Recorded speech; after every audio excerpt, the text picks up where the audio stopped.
بسم اللہ الرحمن الرحیم۔ شروع اللہ کے نام سے جو رحمان و رحیم ہے۔ تعریف اللہ کے لیے ہے جس نے اپنے بندے پر یہ کتاب نازل کی اور اس میں کوئی ٹیڑھ نہ رکھی، ٹھیک ٹھیک سیدھی بات کہنے والی کتاب، تاکہ وہ لوگوں کو خدا کے سخت عذاب سے خبردار کر دے اور ایمان لا کر نیک عمل کرنے والوں کو خوشخبری دے دے کہ ان کے لیے اچھا اجر ہے جس میں وہ ہمیشہ رہیں گے، اور ان لوگوں کو ڈرا دے جو کہتے ہیں کہ اللہ نے کسی کو بیٹا بنایا ہے۔ اس بات کا نہ انہیں کوئی علم ہے اور نہ ان کے باپ دادا کو تھا۔ بڑی بات ہے جو ان کے منہ سے نکلتی ہے، وہ محض جھوٹ بکتے ہیں۔ اچھا تو اے محمد، شاید تم ان کے پیچھے غم کے مارے اپنی جان کھو دینے والے ہو اگر یہ اس تعلیم پر ایمان نہ لائے۔ واقعہ یہ ہے کہ یہ جو کچھ سر و سامان بھی زمین پر ہے، اس کو ہم نے زمین کی زینت بنایا ہے تاکہ ان لوگوں کو آزمائیں ان میں کون بہتر عمل کرنے والا ہے۔ آخر کار اس سب کو ہم ایک چٹیل میدان بنا دینے والے ہیں۔ کیا تم سمجھتے ہو کہ غار اور کتبے والے ہماری کوئی بڑی عجیب نشانیوں میں سے تھے؟ جب وہ چند نوجوان غار میں پناہ گزین ہوئے اور انہوں نے کہا کہ اے پروردگار، ہم کو اپنی رحمت خاص سے نواز اور ہمارا معاملہ درست کر دے، تو ہم نے انہیں اسی غار میں تھپک کر سال ہا سال کے لیے گہری نیند سلا دیا۔ پھر ہم نے انہیں اٹھایا تاکہ دیکھیں ان کے دو گروہوں میں سے کون اپنی مدت قیام کا ٹھیک شمار کرتا ہے۔ ہم ان کا اصل قصہ تمہیں سناتے ہیں۔ وہ چند نوجوان تھے جو اپنے رب پر ایمان لے آئے تھے اور ہم نے ان کو ہدایت میں ترقی بخشی تھی۔ ہم نے ان کے دل اس وقت مضبوط کر دیے جب وہ اٹھے اور انہوں نے اعلان کر دیا کہ ہمارا رب تو بس وہی ہے جو آسمانوں اور زمین کا رب ہے، ہم اسے چھوڑ کر کسی دوسرے معبود کو نہ پکاریں گے، اگر ہم ایسا کریں تو بالکل بے جا بات کریں گے۔ پھر انہوں نے آپس میں ایک دوسرے سے کہا، یہ ہماری قوم تو رب کائنات کو چھوڑ کر دوسرے خدا بنا بیٹھی ہے، یہ لوگ ان کے معبود ہونے پر کوئی واضح دلیل کیوں نہیں لاتے؟ آخر اس شخص سے بڑا ظالم اور کون ہو سکتا ہے جو اللہ پر جھوٹ باندھے؟ اب جب کہ تم ان سے اور ان کے معبودان غیر اللہ سے بے تعلق ہو چکے ہو تو چلو اب فلاں غار میں چل کر پناہ لو، تمہارا رب تم پر اپنی رحمت کا دامن وسیع کرے گا اور تمہارے کام کے لیے سر و سامان مہیا کر دے گا۔ تم انہیں غار میں دیکھتے تو تمہیں یوں نظر آتا کہ سورج جب نکلتا ہے تو ان کے غار کو چھوڑ کر دائیں جانب چڑھ جاتا ہے، اور جب غروب ہوتا ہے تو ان سے بچ کر بائیں جانب اتر جاتا ہے، اور وہ ہیں کہ غار کے اندر ایک وسیع جگہ میں پڑے ہیں۔ یہ اللہ کی نشانیوں میں سے ایک ہے، جس کو اللہ ہدایت دے وہی ہدایت پانے والا ہے، اور جسے اللہ بھٹکا دے اس کے لیے تم کوئی ولی مرشد نہیں پا سکتے۔ تم انہیں دیکھ کر یہ سمجھتے کہ وہ جاگ رہے ہیں، حالانکہ وہ سو رہے تھے۔ ہم انہیں دائیں بائیں کروٹ دلواتے رہتے تھے، اور ان کا کتا غار کے کنارے پر ہاتھ پھیلائے بیٹھا تھا۔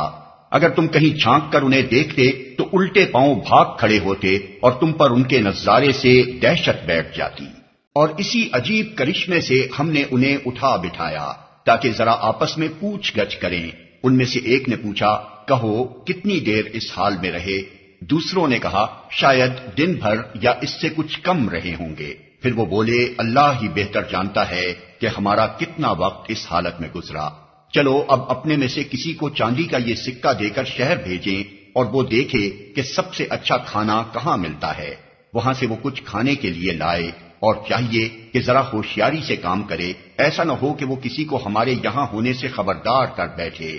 اگر کہیں ان لوگوں کا ہاتھ ہم پر پڑ گیا تو بس سنسار ہی کر ڈالیں گے، یا پھر زبردستی ہمیں اپنی ملت میں واپس لے جائیں گے، اور ایسا ہوا تو ہم کبھی فلاح نہ پا سکیں گے۔ اس طرح ہم نے اہل شہر کو ان کے حال پر مطلع کیا تاکہ لوگ جان لیں کہ اللہ کا وعدہ سچا ہے، اور یہ کہ قیامت کی گھڑی بے شک آ کر رہے گی۔ مگر ذرا خیال کرو کہ جب سوچنے کی اصل بات یہ تھی، اس وقت وہ آپس میں اس بات پر جھگڑ رہے تھے کہ ان اصحاب کہف کے ساتھ کیا کیا جائے۔ کچھ لوگوں نے کہا، ان پر ایک دیوار چن دو، ان کا رب ہی ان کے معاملے کو بہتر جانتا ہے۔ مگر جو لوگ ان کے معاملات پر غالب تھے انہوں نے کہا، ہم تو ان پر ایک عبادت گاہ بنائیں گے۔ کچھ لوگ کہیں گے کہ وہ 3 تھے اور چوتھا ان کا کتا تھا، اور کچھ دوسرے کہہ دیں گے کہ 5 تھے اور چھٹا ان کا کتا تھا، یہ سب بے تکی ہانکتے ہیں۔ کچھ اور لوگ کہتے ہیں کہ 7 تھے اور 8واں ان کا کتا تھا۔ کہو میرا رب ہی بہتر جانتا ہے کہ وہ کتنے تھے۔ کم ہی لوگ ان کی صحیح تعداد جانتے ہیں، بس تم سرسری بات سے بڑھ کر ان کی تعداد کے معاملے میں لوگوں سے بحث نہ کرو اور نہ ان کے متعلق کسی سے کچھ پوچھو۔ اور دیکھو کسی چیز کے بارے میں کبھی یہ نہ کہا کرو کہ میں کل یہ کام کر دوں گا، تم کچھ نہیں کر سکتے الا یہ کہ اللہ چاہے۔ اگر بھولے سے ایسی بات زبان سے نکل جائے تو فوراً اپنے رب کو یاد کرو اور کہو امید ہے کہ میرا رب اس معاملے میں رشد سے قریب تر بات کی طرف میری رہنمائی فرما دے گا۔ اور وہ اپنے غار میں 300 سال رہے، اور کچھ لوگ مدت کے شمار میں 9 سال اور بڑھ گئے ہیں۔ تم کہو اللہ ان کے قیام کی مدت زیادہ جانتا ہے۔ آسمانوں اور زمین کے سب پوشیدہ احوال اسی کو معلوم ہیں۔ کیا خوب ہے وہ دیکھنے والا اور سننے والا۔ زمین و آسمان کی مخلوقات کا کوئی خبرگیر اس کے سوا نہیں، اور وہ اپنی حکومت میں کسی کو شریک نہیں کرتا۔ اے نبی، تمہارے رب کی کتاب میں سے جو کچھ تم پر وحی کیا گیا ہے اسے جوں کا توں سنا دو، کوئی اس کے فرمودات کو بدل دینے کا مجاز نہیں ہے، اور اگر تم کسی کی خاطر اس میں رد و بدل کرو گے تو اس سے بچ کر بھاگنے کے لیے کوئی جائے پناہ نہ پاؤ گے۔ اور اپنے دل کو ان لوگوں کی معیت پر مطمئن کرو جو اپنے رب کی رضا کے طلبگار بن کر صبح و شام اسے پکارتے ہیں، اور ان سے ہرگز نگاہ نہ پھیرو۔ کیا تم دنیا کی زینت پسند کرتے ہو؟ کسی ایسے شخص کی اطاعت نہ کرو جس کے دل کو ہم نے اپنی یاد سے غافل کر دیا ہے، اور جس نے اپنی خواہش نفس کی پیروی اختیار کر لی ہے، اور جس کا طریقہ کار افراط و تفریط پر مبنی ہے۔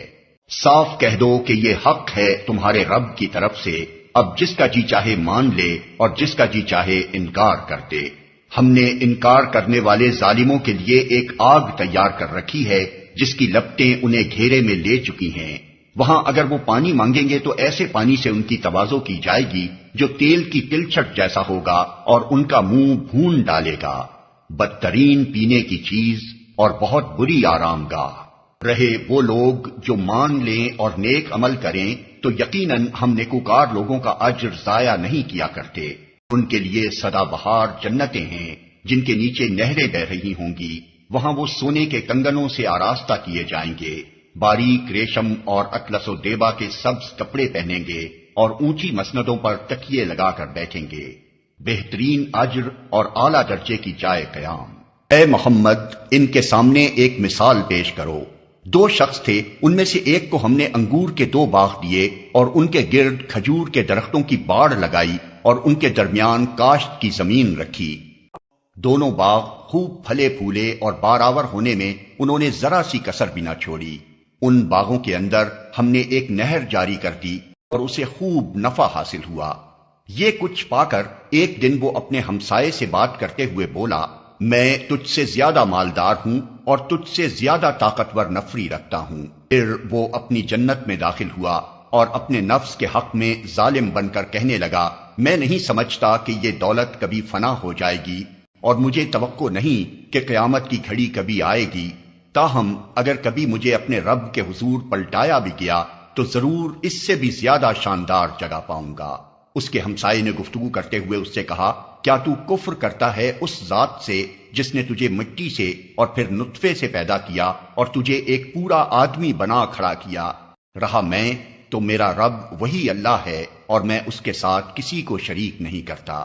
اور جب تو اپنی جنت میں داخل ہو رہا تھا تو اس وقت تیری زبان سے یہ کیوں نہ نکلا کہ ماشاء اللہ لا قوت الا باللہ؟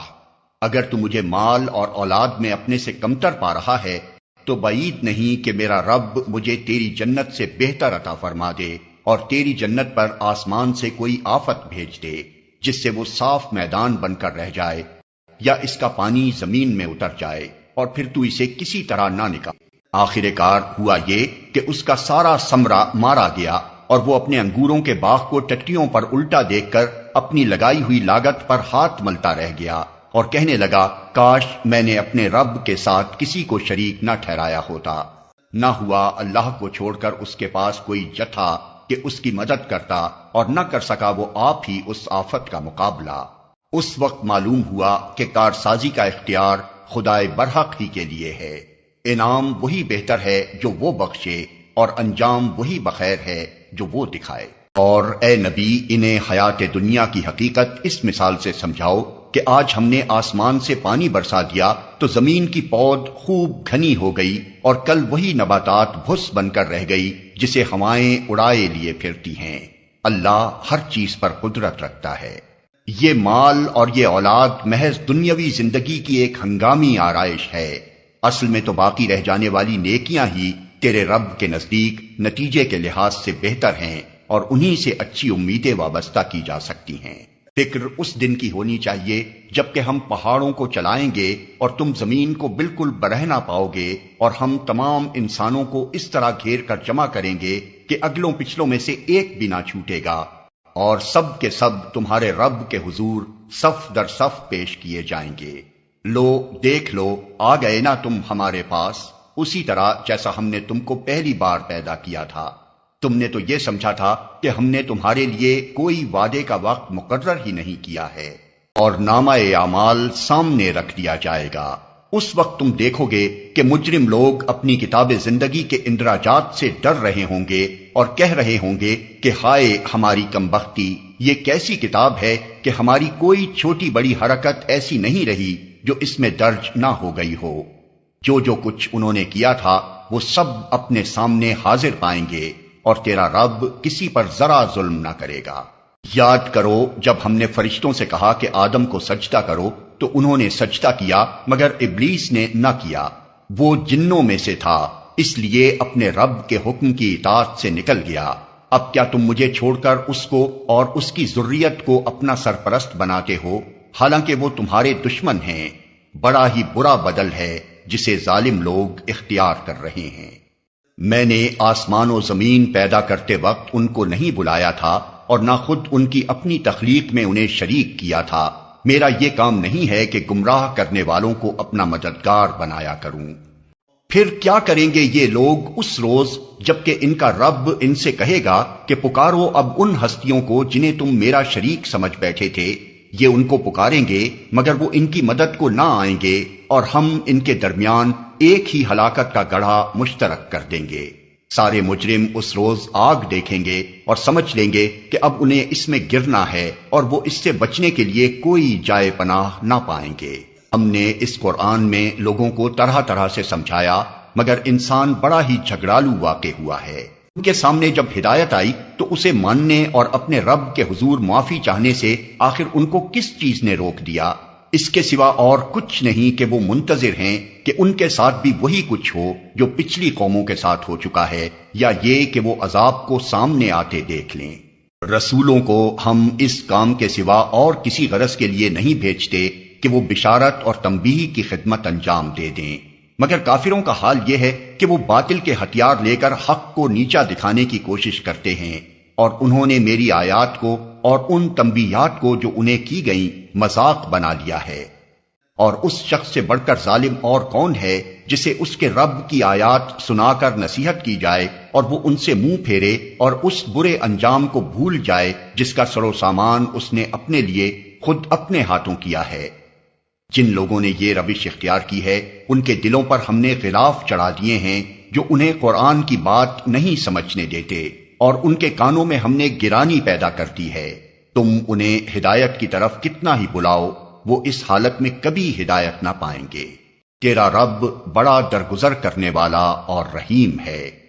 وہ ان کے کرتوتوں پر انہیں پکڑنا چاہتا تو جلدی ہی عذاب بھیج دیتا، مگر ان کے لیے وعدے کا ایک وقت مقرر ہے، اور اس سے بچ کر بھاگ نکلنے کی یہ کوئی راہ نہ پائیں گے۔ یہ عذاب رسیدہ بستیاں تمہارے سامنے موجود ہیں، انہوں نے جب ظلم کیا تو ہم نے انہیں ہلاک کر دیا، اور ان میں سے ہر ایک کی ہلاکت کے لیے ہم نے وقت مقرر کر رکھا تھا۔ ذرا ان کو وہ قصہ سناؤ جو موسیٰ کو پیش آیا تھا، جبکہ موسیٰ نے اپنے خادم سے کہا تھا کہ میں اپنا سفر ختم نہ کروں گا جب تک کہ دونوں دریاؤں کے سنگم پر نہ پہنچ جاؤں، ورنہ میں ایک زمانہ دراز تک چلتا ہی رہوں گا۔ بس جب وہ ان کے سنگم پر پہنچے تو اپنی مچھلی سے غافل ہو گئے، اور وہ نکل کر اس طرح دریا میں چلی گئی جیسے کوئی سرنگ لگی ہے۔ آگے جا کر موسیٰ نے اپنے خادم سے کہا، لاؤ ہمارا ناشتہ، آج کے سفر میں تو ہم بری طرح تھک گئے ہیں۔ خادم نے کہا، آپ نے دیکھا یہ کیا ہوا؟ جب ہم اس چٹان کے پاس ٹھہرے ہوئے تھے اس وقت مجھے مچھلی کا خیال نہ رہا اور شیطان نے مجھ کو ایسا غافل کر دیا کہ میں اس کا ذکر آپ سے کرنا بھول گیا۔ مچھلی تو عجیب طریقے سے نکل کر دریا میں چلی گئی۔ موسیٰ نے کہا، اسی کی تو ہمیں تلاش تھی۔ چنانچہ وہ دونوں اپنے نقش قدم پر پھر واپس ہوئے اور وہاں انہوں نے ہمارے بندوں میں سے ایک بندے کو پایا جسے ہم نے اپنی رحمت سے نوازا تھا اور اپنی طرف سے ایک خاص علم عطا کیا تھا۔ موسیٰ نے اس سے کہا، کیا میں آپ کے ساتھ رہ سکتا ہوں تاکہ آپ مجھے بھی اس دانش کی تعلیم دیں جو آپ کو سکھائی گئی ہے؟ اس نے جواب دیا، آپ میرے ساتھ صبر نہیں کر سکتے، اور جس چیز کی آپ کو خبر نہ ہو آخر آپ اس پر صبر کر بھی کیسے سکتے ہیں؟ موسیٰ نے کہا، انشاءاللہ آپ مجھے صابر پائیں گے اور میں کسی معاملے میں آپ کی نافرمانی نہ کروں گا۔ اس نے کہا، اچھا اگر آپ میرے ساتھ چلتے ہیں تو مجھ سے کوئی بات نہ پوچھیں جب تک کہ میں خود اس کا آپ سے ذکر نہ کروں۔ اب وہ دونوں روانہ ہوئے، یہاں تک کہ جب وہ ایک کشتی میں سوار ہو گئے تو اس شخص نے کشتی میں شگاف ڈال دیا۔ موسیٰ نے کہا، آپ نے اس میں شگاف ڈال دیا تاکہ سب کشتی والوں کو ڈبو دیں، یہ تو آپ نے ایک سخت حرکت کر ڈالی۔ اس نے کہا، میں نے تم سے کہا نہ تھا کہ تم میرے ساتھ صبر نہیں کر سکتے؟ موسیٰ نے کہا، بھول چوک پر مجھے نہ پکڑیے، میرے معاملے میں آپ ذرا سختی سے کام نہ لیں۔ پھر وہ دونوں چلے یہاں تک کہ ان کو ایک لڑکا ملا اور اس شخص نے اسے قتل کر دیا۔ موسیٰ نے کہا، آپ نے ایک بے گناہ کی جان لے لی حالانکہ اس نے کسی کا خون نہ کیا تھا، یہ کام تو آپ نے بہت ہی برا کیا۔ اس نے کہا، میں نے تم سے کہا نہ تھا کہ تم میرے ساتھ صبر نہیں کر سکتے؟ موسیٰ نے کہا، اس کے بعد اگر میں آپ سے کچھ پوچھوں تو آپ مجھے ساتھ نہ رکھیں، لیجئے اب تو میری طرف سے آپ کو عذر مل گیا۔ پھر وہ آگے چلے یہاں تک کہ ایک بستی میں پہنچے اور وہاں کے لوگوں سے کھانا مانگا، مگر انہوں نے ان دونوں کی ضیافت سے انکار کر دیا۔ وہاں انہوں نے ایک دیوار دیکھی جو گرا چاہتی تھی، اس شخص نے اس دیوار کو پھر قائم کر دیا۔ موسیٰ نے کہا، اگر آپ چاہتے تو اس کام کی اجرت لے سکتے تھے۔ اس نے کہا، بس میرا تمہارا ساتھ ختم ہوا، اب میں تمہیں ان باتوں کی حقیقت بتاتا ہوں جن پر تم صبر نہ کر سکے۔ اس کشتی کا معاملہ یہ ہے کہ وہ چند غریب آدمیوں کی تھی جو دریا میں محنت مزدوری کرتے تھے۔ میں نے چاہا کہ اسے عیب دار کر دوں کیونکہ آگے ایک ایسے بادشاہ کا علاقہ تھا جو ہر کشتی کو زبردستی چھین لیتا تھا۔ رہا وہ لڑکا تو اس کے والدین مومن تھے، ہمیں اندیشہ ہوا کہ یہ لڑکا اپنی سرکشی اور کفر سے ان کو تنگ کرے گا، اس لیے ہم نے چاہا کہ ان کا رب اس کے بدلے ان کو ایسی اولاد دے جو اخلاق میں بھی اس سے بہتر ہو اور جس سے صلہ رحمی بھی زیادہ متوقع ہو۔ اور اس دیوار کا معاملہ یہ ہے کہ یہ دو یتیم لڑکوں کی ہے جو اس شہر میں رہتے ہیں۔ اس دیوار کے نیچے ان بچوں کے لیے ایک خزانہ مدفون ہے اور ان کا باپ ایک نیک آدمی تھا، اس لیے تمہارے رب نے چاہا کہ یہ دونوں بچے بالغ ہوں اور اپنا خزانہ نکال لیں۔ یہ تمہارے رب کی رحمت کی بنا پر کیا گیا ہے، میں نے کچھ اپنے اختیار سے نہیں کر دیا ہے۔ یہ ہے حقیقت ان باتوں کی جن پر تم صبر نہ کر سکے۔ اور اے محمد، یہ لوگ تم سے ذوالقرنین کے بارے میں پوچھتے ہیں، ان سے کہو میں اس کا کچھ حال تم کو سناتا ہوں۔ ہم نے اس کو زمین میں اقتدار عطا کر رکھا تھا اور اسے ہر قسم کے اسباب و وسائل بخشے تھے۔